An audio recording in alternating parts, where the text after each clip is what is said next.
Welcome everyone to today's discussion about the seven generations and how their birth years, experiences, and historical context shape their attitudes and beliefs. I'm Liza May Pigabasa, and we will be having our five debaters for today. So let's give them a round of applause and welcome them. So, okay.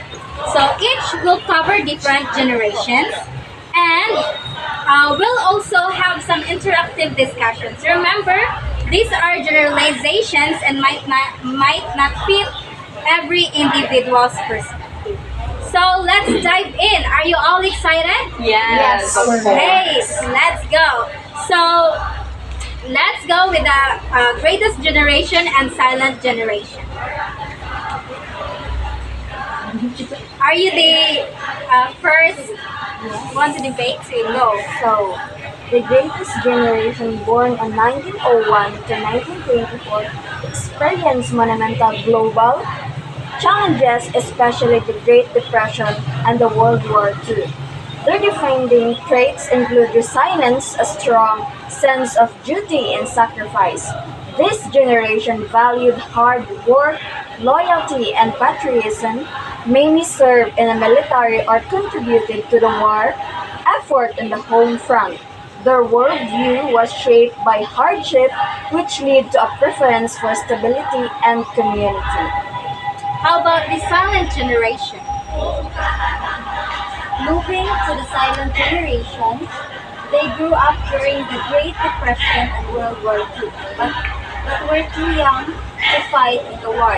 They're often described as cautious, disciplined, and conformist. The silent label refers to their tendency to avoid rocking the boat in a time of societal stability and Cold War anxieties. This generation valued job security and social order, and they paved the way for the civil rights movement while largely respecting traditional authority. Okay, thank you very much. Now, I have one question for you, Mr. Glass. How do you think the economic hardships faced by the greatest and silent generations influence their attitudes toward work and family life? For me, this generation experienced wars and many, many, many hardships because of the things that they cannot control, and their economics or socio-economics influence their lifestyle of being out and living in a not high class because they are regaining their economics to the fullest potential, but they are what they are the backbone of the economics today. So yeah.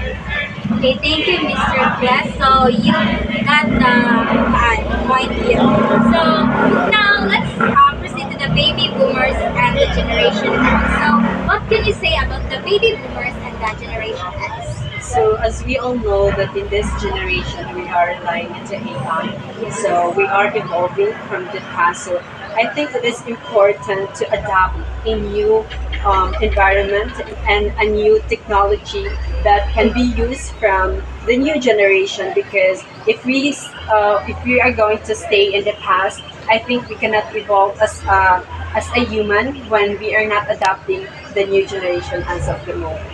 Okay, thank you. How about you, Mr. Velasco? Boomers are sometimes called idealistic, while Gen X is more skeptical. What social or cultural factors contributed to these differences? Again, boomers are sometimes called idealistic, while Gen X is more skeptical. What social or cultural factors contributed to these differences?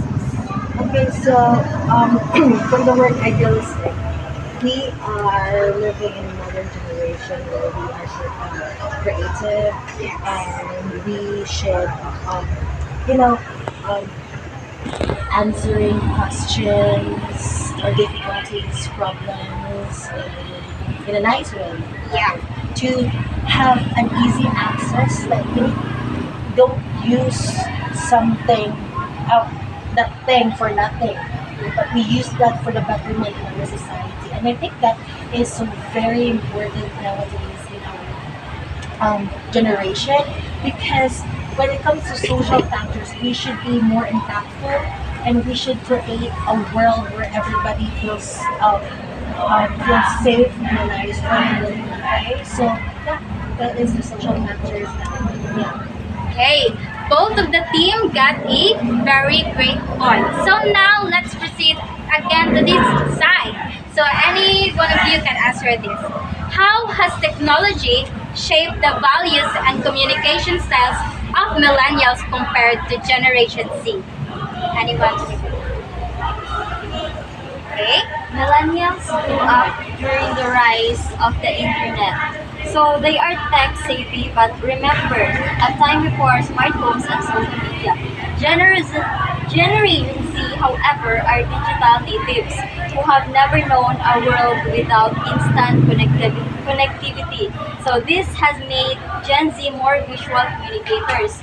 Think of, for example, TikTok, and more focus on social justice and mental health awareness through digital platforms.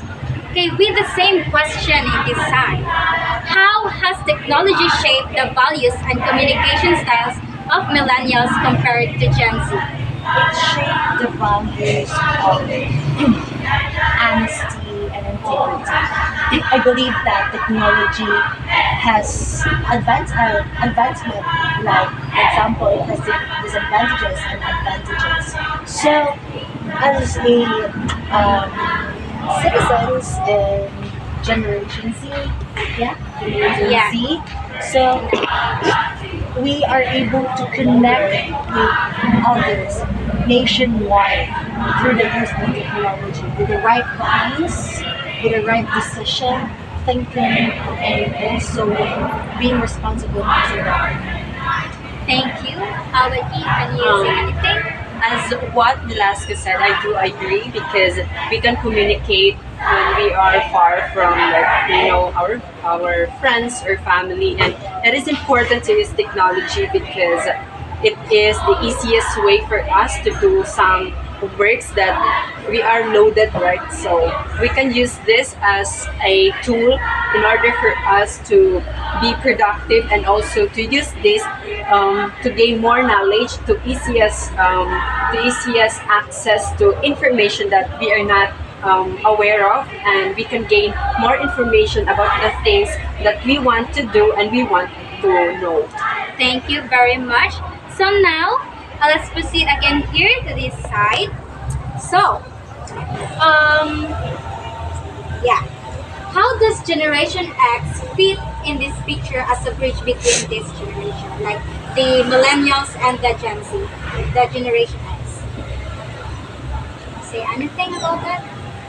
Like their differences, or how does this generations evolving? Millennials, the Generation X, to the millennials and the Gen Z. So Gen X tends to balance respect for tradition with a healthy skepticism and adaptability.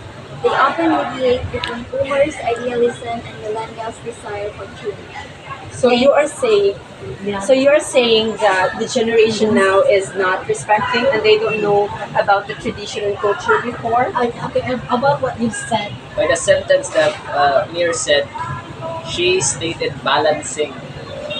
But Balancing the how respect. can the past generation can balance if they don't have any access or technology before than today's generation? Because for me, the new way of communicating now is not intimate like in the past, because the letters in the past was very poetic and very intimate. For now, it's like you can text "I love you," then it's like it's just a joke for some people. But yeah, like I agree to Mir that Gen X is the balancing between the tradition and the new, because it is the the uh, the point of evolving. how did you know? How did I know? based in my what? Based in my observation of my father and mother. So okay. So like our point here is that this generation is also our point here. Like this generation also is equal, and then we are living in a modern world, right? So it's up to us how to use technology for the betterment of society. But as we observe nowadays, the new generation, they're like relying more on technologies. So the result is that they are because of their relying to the technologies, they became disrespectful to their parents if they are like if their parents didn't give them what they want. All right. Thanks to all our debaters for those insightful overviews. So great points. So to the both team, to wrap up, understanding these generational differences helps us appreciate diverse perspective and communicate better across age groups. Once again, thank you for your presence here. Shake hands. Okay.